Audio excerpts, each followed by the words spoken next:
बहुत समय पहले की बात है। भारत के एक दूर दराज इलाके में था एक विशालकाय रेगिस्तान, नारपुर। वैसे तो इस इलाके में कुछ खास नहीं था, ना वहाँ हरियाली थी, ना नमी, ना उम्मीद। लोग सूखे कुओं और तपते सूरज के साए में जीवन गुजारते थे। हे भगवान, मैं तो इस गर्मी से तंग आ चुका हूँ। पता नहीं ये गर्मी कब कम होगी और हमारे इस रेगिस्तान में भी बारिश की बौछार होगी। अरे छोड़ो, ऐसा कुछ नहीं होने वाला। इस गांव में ना हरियाली आएगी ना पानी। इतने महीने साल बीत गए, गांव के बड़े कुएं का पानी बढ़ते हुए तुमने कभी देखा भी है? नहीं किशन जी, उस कुएं का पानी भी अब खत्म हो जाएगा। पता नहीं अब आगे हमारे नसीब में क्या लिखा है। अरे क्या लिखा होगा, तड़प तड़प कर मरना, यही लिखा है। और तुम भी उस कुएं से उम्मीद रख रहे हो?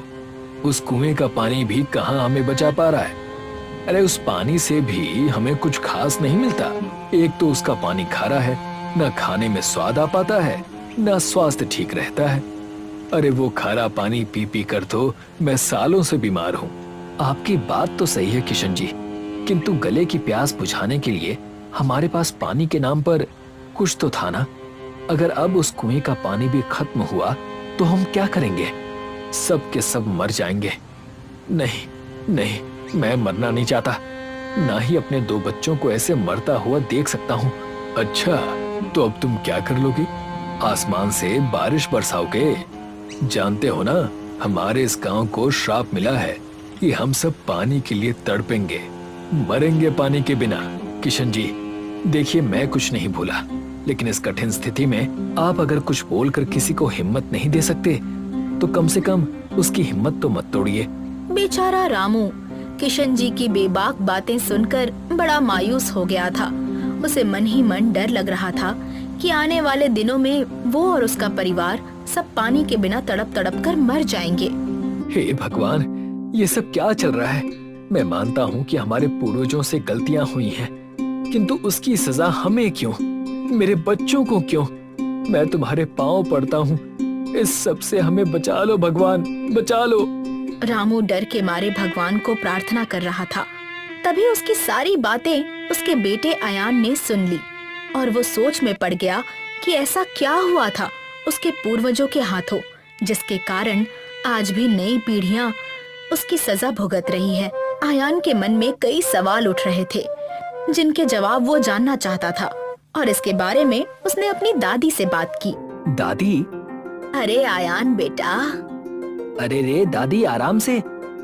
मैं ठीक हूँ, तुम आओ, अंदर आओ। बोलो क्या बात करने आए हो तुम अपनी बुद्धिमान दादी से? दादी, मैंने पापा को भगवान से बात करते हुए सुना। वो काफी डरे हुए थे, कह रहे थे कि पूर्वजों की गलती की सजा हमें मिल रही है। मुझे कुछ समझ में नहीं आ रहा। क्या आप मुझे बता सकती हैं कि क्या हुआ था, ताकि मैं इसका हल ढूंढ सकूं? आयान की बात सुनकर दादी एकदम गंभीर हो गईं और एक लंबी सांस भरते हुए उन्होंने आयान को सारी बातें बताईं। बहुत सालों पहले की बात है बेटा। हमारा ये गांव रेगिस्तान में तो था, लेकिन यहाँ बड़ी हरियाली फैली हुई थी और साथ ही पानी के बड़े बड़े झरने बहते थे, तालाब कुएं भी भरे रहते थे। किंतु वो कहते हैं ना, इस दुनिया में मनुष्य से बड़ा स्वार्थी, लालची और बेफिक्र कोई नहीं होता। मतलब ये हुआ कि गांव को मिले इस पानी के वरदान का गांव वाले बहुत ही गलत इस्तेमाल करने लगे। तालाब पर कपड़े धोकर गंदा पानी तालाब में डालना, घर का कूड़ा पानी फेंकना, तालाब और कुएं के पास शौच करना, जिसके चलते पानी बहुत दूषित हो गया। लोग बीमार पड़ने लगे। क्या सच में?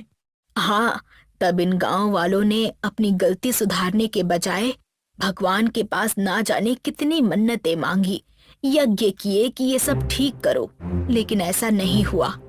एक दिन बड़े यज्ञ के दौरान एक जलपरी आई और उसने एक आकाशवाणी की। तुम लोगों को जरा भी शर्म नहीं आती? गलती करते हो लेकिन सुधारने का नाम नहीं लेते। यूं भगवान के पीछे हाथ जोड़कर गिड़गिड़ाने से कुछ नहीं होगा। तुम सब नहीं सुधरने वाले, इसलिए मैं श्राप देती हूँ तुम सबको कि ये पूरा गांव पानी के लिए तड़प तड़प कर मर जाएगा और इस तरह हम इस श्राप में फंस गए। तो फिर दादी, अगर ये श्राप है तो इससे मुक्ति पाने का भी तो कोई मार्ग होगा ना? हो सकता है बेटा, लेकिन इन गांव वालों से वो भी नहीं होता। इन्हें बस रोना आता है और कुछ नहीं। दादी की बातें सुनकर आयान थोड़ा मायूस हुआ, किंतु उसने तय किया कि अब वो पूरे गांव को इस श्राप से मुक्त करके रहेगा। उसने तुरंत ही अपनी खोज शुरू की। उसने श्राप मुक्ति की बड़ी बड़ी किताबें बाजार से खरीदी और उन्हें पढ़ा, लेकिन उसे कुछ नहीं मिला। गांव वालों से बातचीत की, किंतु हर कोई उसकी मदद करने के बजाय भगवान भरोसे बैठा रहा। आखिरकार आयान थक गया।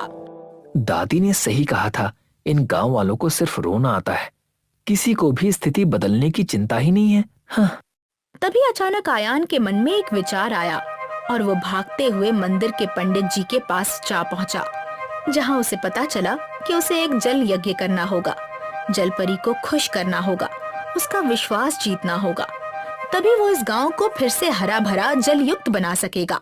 मुझे जलपरी से बात करनी है, उनका विश्वास जीतना है, तभी इस गांव को श्राप से मुक्ति मिलेगी और मैं ये करके रहूंगा।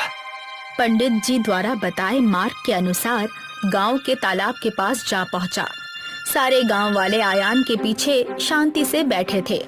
आयान ने वहीं यज्ञ शुरू किया और साथ ही जलपरी की निशानी नील रत्न उस हवन कुंड के सामने रखा और आंखें बंद करके मंत्र पढ़ना शुरू कर दिया। ओम जलदेवाय नमः, ओम जलदेवाय नमः, ओम जलदेवाय नमः। आयान मंत्र पढ़ता गया। तभी उसके आसपास के लोग चक्र बनाकर बैठ गए और तभी एक रोशनी का द्वार खुला, जिससे एक जलपरी उसमें से बाहर आ गई। आयान ने जैसे ही आंखें खोली, वो जलपरी को देखकर मंत्रमुग्ध हो गया। तुमने मुझे याद किया, कहो मैं तुम्हारी कैसे सहायता कर सकती हूँ? आपने मुझे अपने दर्शन दिए, इसके लिए मैं आपका आभारी हूँ। कोई बात नहीं पुत्र, लोगों के बुलाने पर उनके पास जाना और उनकी सहायता करना मेरा कर्तव्य है। कहो मैं तुम्हारी क्या सहायता करूं? मैं आपसे विनती करता हूँ, कृपया मेरे गांव को पानी के श्राप से मुक्त कर दीजिए। आयान की बात सुनकर जलपरी क्रोधित हो गई और वो उस पर चिल्ला उठी। क्या क्या कहा तुमने? मैं इस गांव को पानी के श्राप से मुक्त करूं? नहीं, ये संभव नहीं है। इन गांव वालों को पानी की कोई चिंता नहीं है। जो पानी हमारे जीवन को समृद्ध करता है, उसका इन्होंने अपमान किया है, उसमें गंदा कचरा फेंक कर। नहीं, इन लोगों को मैं कभी माफ नहीं करूंगी। ये लोग तड़पेंगे, जरूर तड़पेंगे। जलपरी का क्रोध देखकर सारे गांव वाले डर गए और उन्होंने जलपरी से माफी मांगनी शुरू कर दी। नहीं, ऐसा मत कीजिए, कृपया ऐसा मत कीजिए।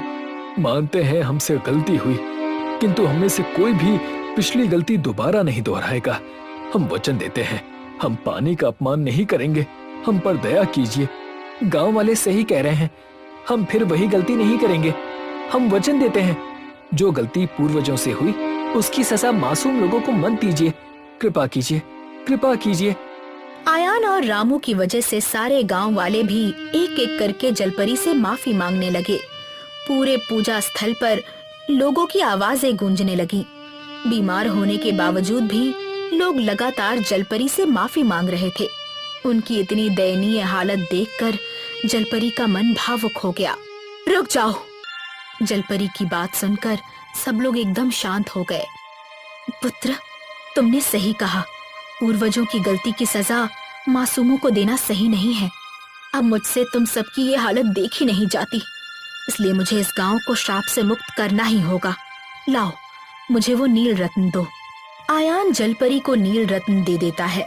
जलपरी तालाब के बीचों बीच चली जाती है और अपने दोनों हाथों से नील रत्न ऊपर की ओर पकड़ती है, आंखें बंद करती है। हे मेरे बड़े जल देवता, इस पूरे गांव को अपनी गलती का एहसास हो गया है, इसलिए मैं इस गांव को मेरे श्राप से मुक्त करती हूँ। आप अब इस गांव पर अपनी कृपा बनाए रखें। और जलपरी की आंखों से आंसू का एक बूंद टपकता है।